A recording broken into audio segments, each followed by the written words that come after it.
Bonjour frères et sœurs, amis, nous sommes mardi 17 novembre 2020, rendez-vous du matin. Nous commençons la journée en disant « Je bénirai l'Éternel en tout temps, sa louange sera toujours sur ma bouche.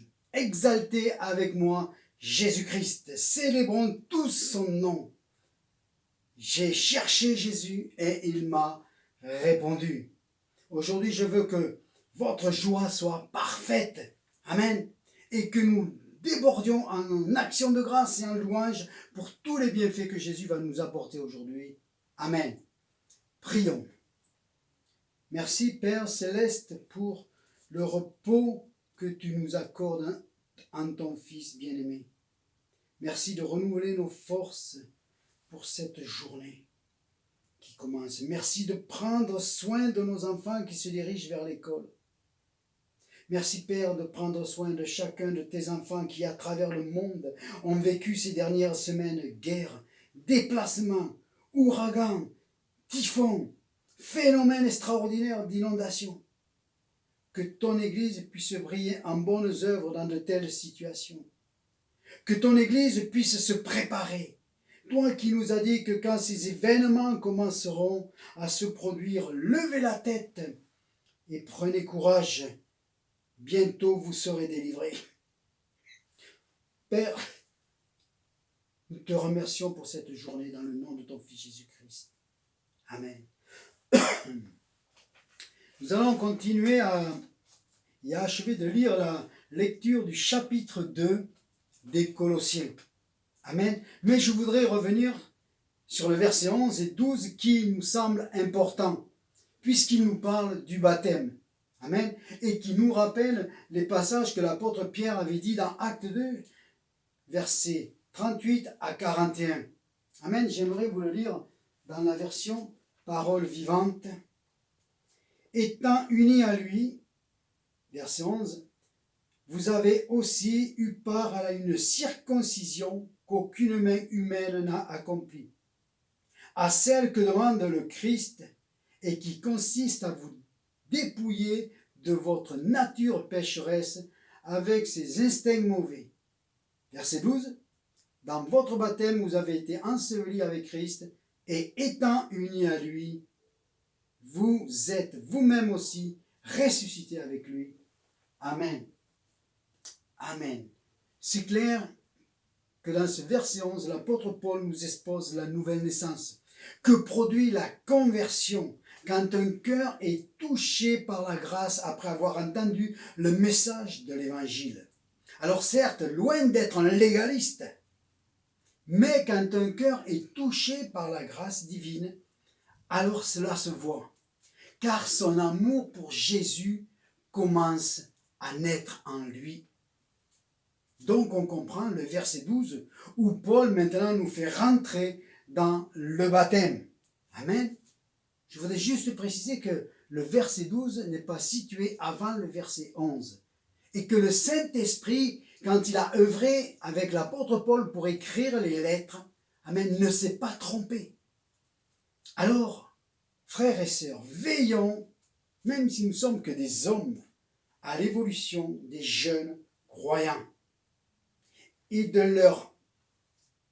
c'est de leur rendre service que de regarder s'ils marchent avec le Christ en nouveauté de vie, s'ils marchent dans les voies de la vérité, et Jésus est la vérité, et de voir s'ils ont vraiment accepté Jésus-Christ comme sauveur. Amen. Lisons, verset 14. Il a effacé l'acte dont les ordonnances nous condamnaient et qui subsistait contre nous, et il a détruit en le clouant à la croix. Il a dépouillé les dominations et les autorités et les a livrées publiquement en spectacle, en triomphant d'elles par la croix. Que personne donc ne vous juge au sujet du manger et du boire, ou au sujet d'une fête, d'une nouvelle lune ou des sabbats. C'était l'ombre des choses à venir, mais le corps est en Christ. Aucun homme, sous une apparence d'humilité et par un culte d'ange, ne vous ravisse de son gré le prix de la course, tandis qu'il s'abandonne à ses visions et qu'il est enflé d'un vain orgueil par ses pensées charnelles. Dans un autre passage, Paul nous parlera de ces hommes qui vont venir pour nous raconter des fables. Malheureusement, beaucoup les croient. Verset 19. Sans s'attacher au chef dont tout le corps assisté est solidement assemblé par des jointures et des liens, tire l'accroissement que Dieu donne. Verset 20. Si vous êtes morts avec Christ au rudiment du monde, pourquoi, comme si vous viviez dans le monde, vous impose-t-on ces préceptes? Ne prends pas, ne goûte pas, ne touche pas. Préceptes qui tous deviennent pernicieux par abus et qui ne sont fondés que sur des ordonnances et des doctrines des hommes. Ils ont à la vérité une apparence de sagesse en ce qu'ils indiquent un culte volontaire de l'humilité et le mépris du corps, mais ils sont sans aucun mérite. Ils contribuent à la satisfaction de la chair. Amen. Dans le verset 14, Paul nous précise que la loi est venue donc pour nous faire connaître le péché. Et cette loi nous condamne, elle nous culpabilise à travers ses ordonnances. Elle devient un lourd fardeau. Mais Christ est venu. Christ a effacé à la croix les ordonnances. Amen. Il nous a pardonné de tous nos péchés et de toutes nos fautes. Il nous a libérés de la malédiction de la loi. Amen. Et c'est pour cela que nous pouvons marcher en nouveauté de vie. Nous pouvons marcher en hommes et femmes libres. Amen. Au verset 15, Paul nous parle de cette victoire à la croix où il a dépouillé, désarmé les puissances hostiles de l'adversaire. L'autorité est rendue au Christ et par fortiori à son Église qui est son corps et l'ennemi est sous nos pieds. Paul fait allusion à la cérémonie romaine du grand triomphe des généraux victorieux qui parcouraient les rues de Rome sur leurs chars et derrière lesquels ils avaient enchaîné les chefs des nations vaincus sous la moquerie du peuple. En Christ, l'ennemi n'a plus d'emprise sur nous. Nous sommes réellement libres. L'ennemi n'a plus d'emprise sur toi, ma sœur, mon frère. Amen. Verset 16.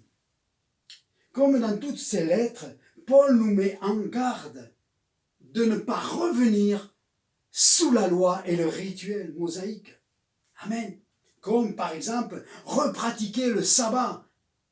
Malheureusement, c'est une grande mode qui est revenue dans l'Église. Pratiquer le sabbat, les fêtes et toutes ces choses. Mais mes amis, c'est déchoir de la grâce que de faire de telles choses. Amen. Alors veillons frères et sœurs, à ne pas nous laisser séduire par ces vains discoureurs, avec un habit d'humilité, de sagesse, des discours d'hommes, mais pas inspirés par le Saint-Esprit. Verset 18, il nous dira que il s'abandonne à des visions, à des pensées charnelles, à des fables. Alors veillons, frères et sœurs. Alors comment tenir? Comment tenir? Eh bien, le verset 19 est là. Amen. Sans s'attacher au chef, tout le corps assisté et solidement assemblé par les jointures et les liens tire l'accroissement de Dieu. Le corps de Christ uni. Amen. J'ai dit la dernière fois, soudé. Amen. D'un même cœur, d'une même âme. Voilà notre force, le corps du Christ. Frères et sœurs, ne nous laissons pas séduire par tout ce qui s'en vient. Ça fait partie des temps de la fin. Nous sommes à l'âge d'Internet et des réseaux sociaux. Et tout circule. Soyons vigilants sur ce que nous écoutons et voyons. Père, nous allons maintenant prier. Avant de finir, je voudrais prier pour ceux qui souffrent, ceux qui sont malades, qui ont des soucis dans leur vie. Jésus à la croix a tout pris. Alors nous pouvons avec foi nous approcher du trône de la grâce ce matin. Père, je te remercie pour ta parole. Je te remercie parce qu'à la croix du Calvaire, tu as dépouillé l'ennemi. Tu as été vainqueur sur la mort, sur le péché. Tu as été vainqueur sur la maladie. Et par tes meurtrissures, nous sommes guéris. Alors Père, nous venons avec toi avec foi.